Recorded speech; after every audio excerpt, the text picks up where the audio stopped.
CNBC-TV18, embarking on a quarter century of excellence.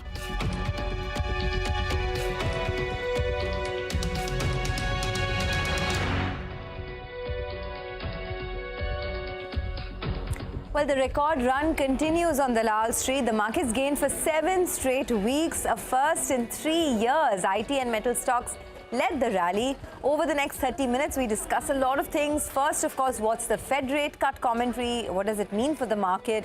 We put the spotlight on Nifty IT, which has been the best performing space in the last couple of days. PSU banking stocks and the Nifty Realty Index. Hello and welcome to the Editors Roundtable. I'm Sonia, with me editors Reema, Nimesh, Prashant. Folks, what a week it's been for the market, right? No complaints at all if you were a bull, and pretty much the Santa Claus rally playing out. You know, I always complain that we use, all of us, we use the word seminal too loosely, right? I mean, seminal this, seminal that. But I think the last 2 weeks, I think we can use that word with some amount of clarity. It has been seminal. You know, last week was all about the local politics. We came in and, I mean, same time we were sitting here last Friday and we were talking about how the Nifty is up 3.5%. Now we are sitting this week, this Friday, and the market is up another 2%. Yeah. So in 2 weeks flat, I mean, it's been 5.5%, almost 6% gains on the Nifty. The Bank Nifty is up 7.5%. So it's just been incredible. Okay. You know, Nimesh has a big smile on his face. I'm smiling for a reason, Sonia. The reason is, I spoke about Hrithik stocks doing good, and I look at the kind of pullback you've seen in all the large cap names, ITC, TCS, Infosys. HDFC Bank has also pulled up. So in a way, I'm happy that that piece worked very well. It was very timely. But I'll tell you, while we are talking about Nifty up another 2.5%, Bank Nifty doing good. If you asked retail traders and investors this week, none of them are happy because the portfolio has not done well this week. The mid cap index and small cap have relatively outperformed, but not great addition to their portfolios. But you know, IT is up 7% in 2 days. The index is up 7%.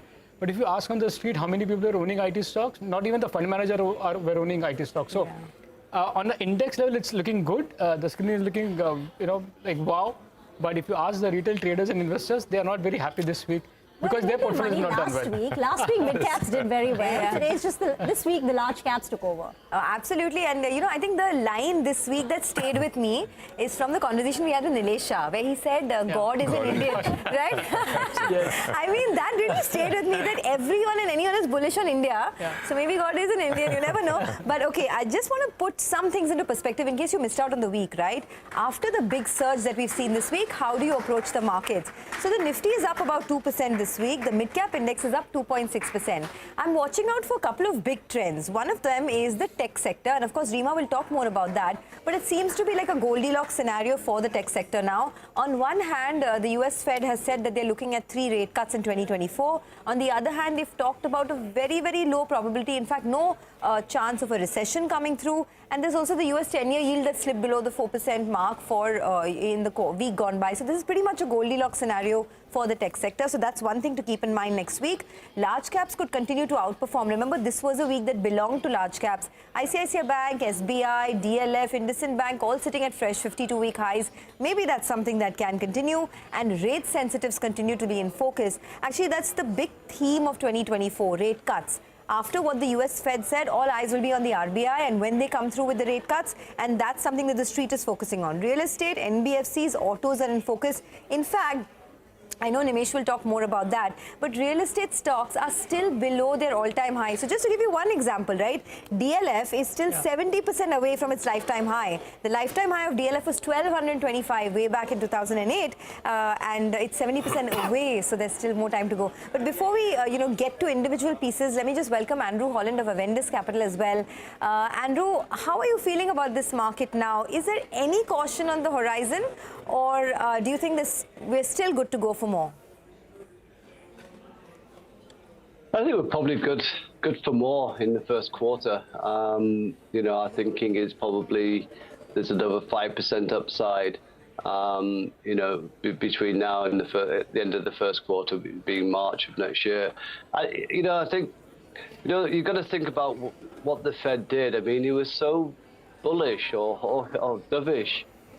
It was such a big turnaround. So I can only think that he's seeing something we're not seeing in terms of the economy slowing.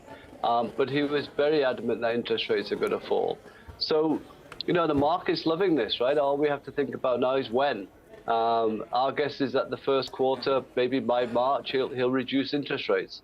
And then that, then we'll start thinking about when the RBI is going to reduce interest rates. So it all falls into a very nice kind of pre-election run, helped enormously now by the Federal Reserve kind of just turning on completely on its head in terms of where it was 2 to 3 weeks ago. Yeah, all right. Well, the big talking point, absolutely, Andrew, is what the Fed has done, guys.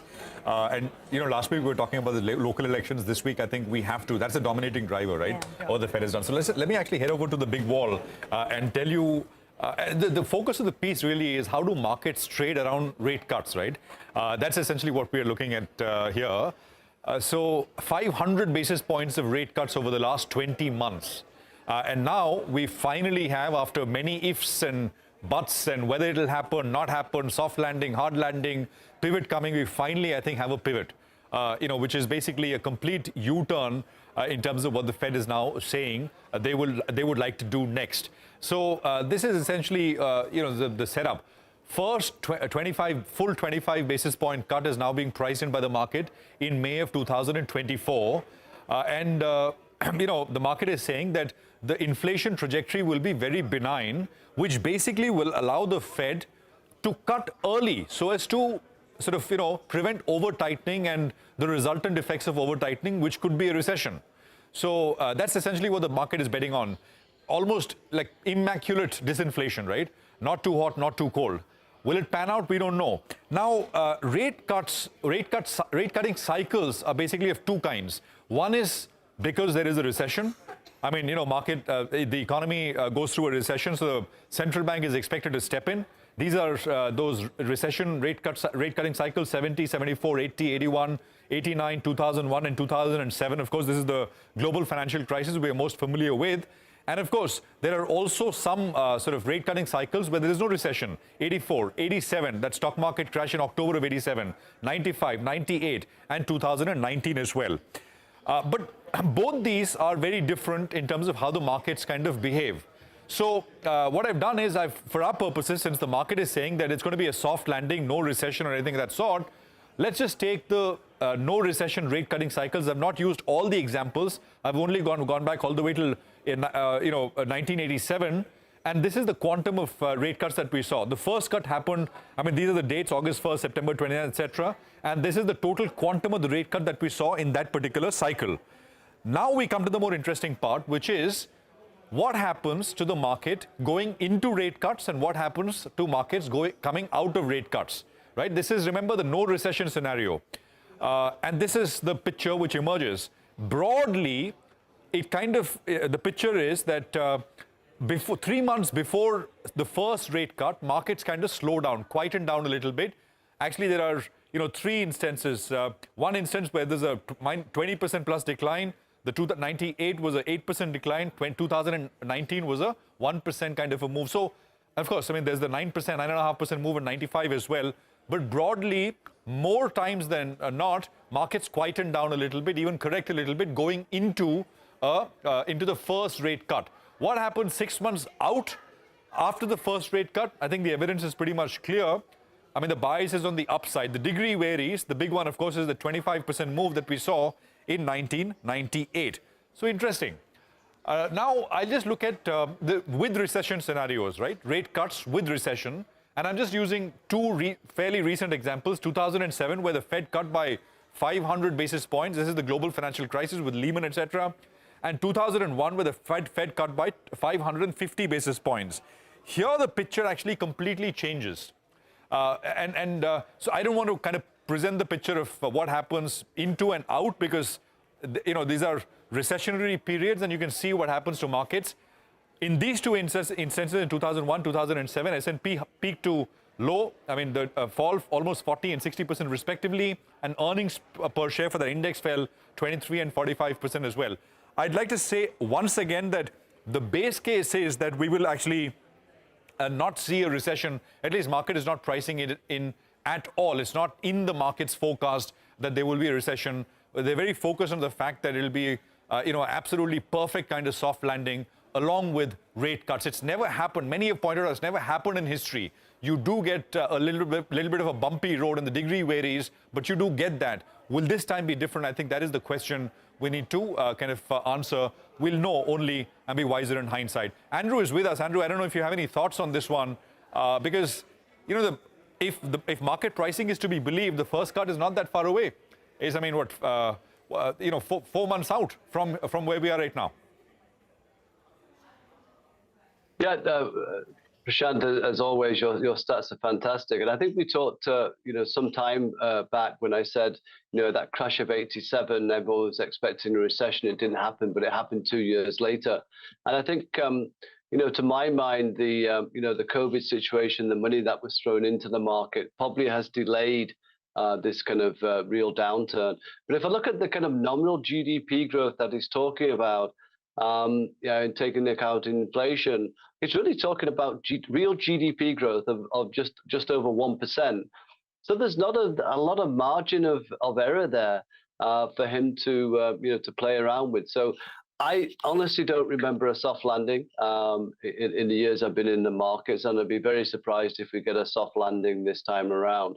I think where he will probably be more proactive, Prashant, is that if you remember, we all kind of were talking about how slow the Fed were when the inflation was ticking up and how he felt it was transitory. And he was too late. He's hiked too high. So this time around, I think he's going to try and be on his front foot and get interest rates lower a lot quicker than the market's kind of anticipating. Now, in my view, I think he's talking about 75 basis points. I reckon it's going to be nearer to over the next 1.5 years, at least 300 basis points. You're going to see of reductions in interest rates. Got that. Let me just take this forward. The big beneficiary of the Fed pivot this week were the IT names. So Monday, Tuesday, Wednesday, the IT stocks did absolutely nothing.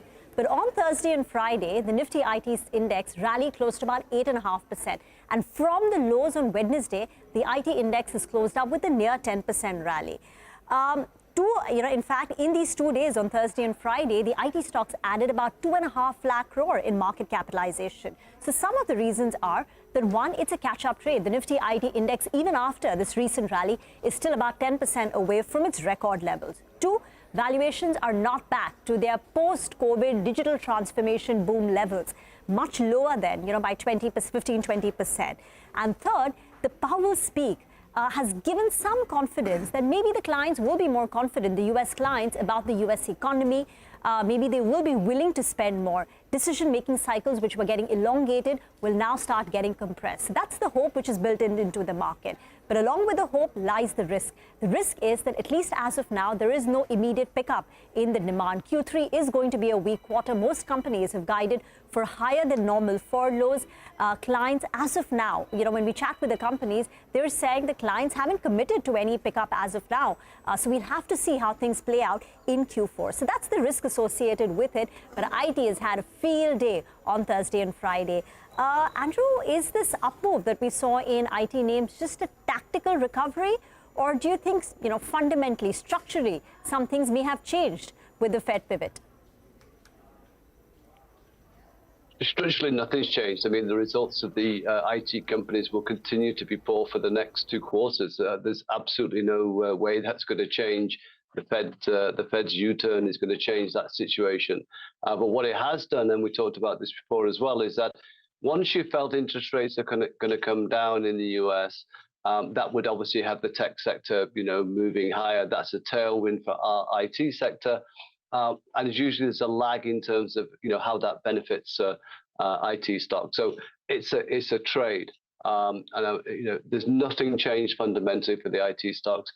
And if there's no soft landing and it's more of a harder landing, then a lot of these gains that you've seen in the US for the tech stocks will reverse because earnings will have to be revised downwards. So it's great for interest rates. Interest rates are going to be the focus of attention for the first quarter. So IT should continue to do well, at least on the sentiment-wise of interest rates falling, but not on earnings. Got it. Let's talk about the real estate index, because along with IT, Realty did well. In fact, the index closed at a 14-year high. But Nimesh, none of the stocks are back to their record levels. Actually, that's the big story. You know, while the index has hit a fresh 14-year high this week, this month the reality index is up 7%, but none of the individual stocks have hit the previous highs. But let me just go to the wall and explain what's worked for the real estate sector and whether this can continue. So the big point is this week the Nifty Realty Index has hit a fresh 14-year high. So it's a kind of a technical breakout, so to speak, for the real estate index. But what has worked for the reality sector? A couple of reasons why the real estate sector is doing well of late. The first is the industry consolidation. After 10 years, you've seen a massive consolidation in the real estate industry. The second big reason is the regulatory framework, including the RERA. RERA has been a big talking point for the real estate sector, and they've done well because of that. So, and the third is the disciplined approach from all the developers. Now, the companies are focusing on free cash flows, working capital cycles, and execution as well. So that's been the key reason why the reality index has done well so far. But what can be the trigger going forward? The big trigger for next year, which is in FY24, could be the rate cycle. If you see an interest rate cycle coming down, you can potentially see a further stimulus for the real estate stocks and the real estate sector to do well. But as I said, while the index has hit a fresh high, not a single stock in the real estate basket has crossed their previous highs. Let me just go to the table and explain what I'm saying this. DLF, for instance, the stock is up 76% this year. In 3 years, the stock is almost doubled, but still from an all-time high, the stock is down 45%. Same is the case with Godrej Properties as well, up 55% Y2D. In 3 years, it's given 45%, but still away 26% from their all-time highs. Similar is the case with Prestige Estates as well. The stock is already 137% this year, almost up 3 times in the last 3 years, but still away almost 50-60%. DB Realty is another example to track. This stock has been on of course, it was a penny stock, but this year the stock is 110%. The stock is almost gone up 1,200% in the last 3 years, but still the stock is up 63% away from its all-time high. So these are the few large cap stocks that I've identified. Even if you look at the mid-cap sector, mid-cap stocks within the real estate, the story is the same. Look at Anantaraj. That stock is up 150% this year. It's almost up 3 times in the last 3 years, but still it's away 28% from its all-time high. Shobha is the same example. Even Mahindra Life is up for almost 3 times in the last 3 years. It's up 374%, but still it's 10% away from their all-time high. Same is the case with Sunteck Realty as well. I just want to focus on one stock, which is in this mid-cap basket, Indiabulls Real Estate. It's been pretty much flat. 1 year or 3 years, it's been pretty much flat, but still the stock is still away 89% from its all-time high. And the other example I want to highlight is Unitech. Unitech is on a tear. Of course, it's a very penny stock now, but that's up 417% this year itself. It's and again, the Unitech stock still is away 98% from its all-time high. So that's the clear picture that while index has been at a record high, none of the stocks have been. So I've also looked at the fundamental and technical reasons. So the fundamental reason for the real estate sector. I've picked up a report from Morgan Stanley. They reported on December 10th. They believe that the demand support is quite strong, and that's been a positive for industry structure for which they are very bullish on, and they expect the multi-year cycle to continue for the real estate sector. What are they betting on in the real estate? They prefer companies which has got a strong pre-sales growth as well as strong growth without adding any further debt. So that's been a key trigger for a lot of real estate companies.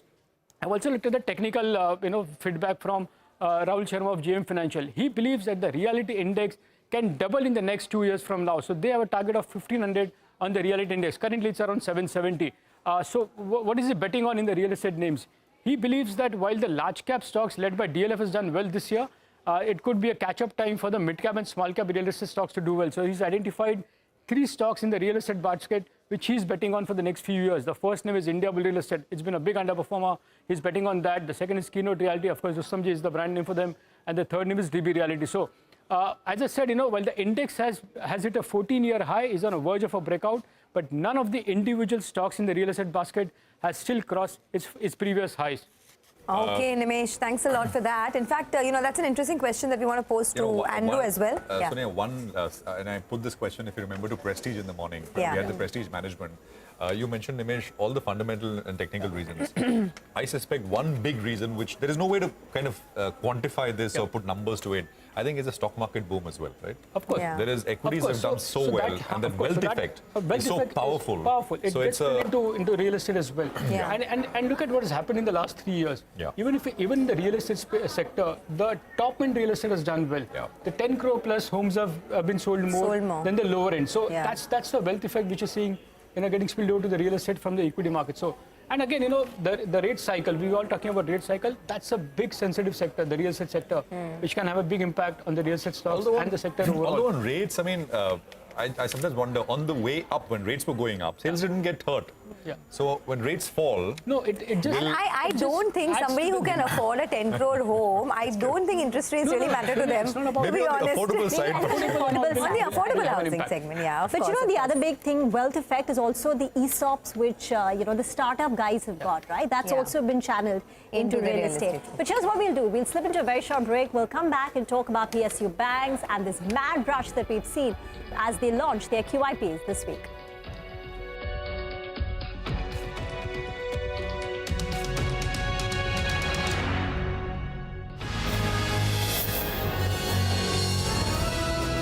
CNBC-TV18, embarking on a quarter century of excellence.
CNBC-TV18, embarking on a quarter century of excellence.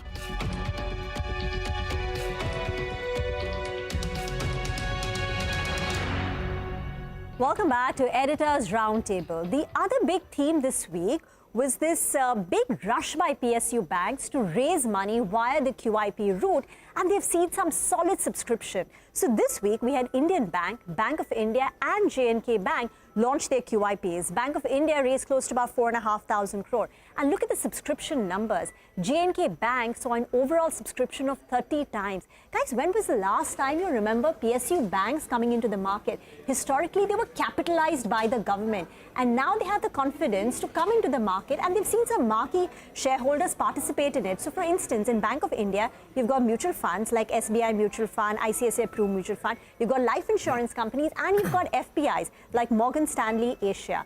So there is this, banks queuing up and investors lapping it up after the run-up that we've seen in stock prices. So J&K Bank, right, the bank which saw 30x subscription, is up 120% on a year-to-date basis. That said, valuations today are still not very expensive, and most of them are trading at sub 1 times book value. And it doesn't end with what we've seen today. I remember your D Street Charter Karnataka Bank is also looking to tap some money via the QIP route. Well, it's all about money, Rima. The way there is so much of domestic liquidity which is in the system, it's bound to happen. I mean, there was an SME IPO this week.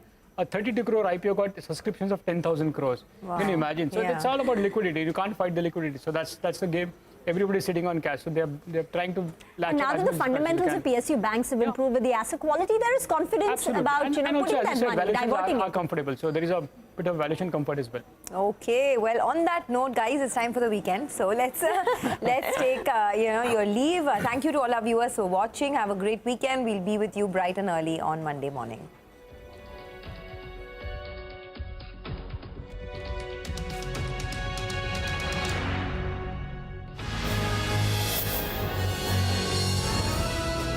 CNBC-TV18, embarking on a quarter century of excellence.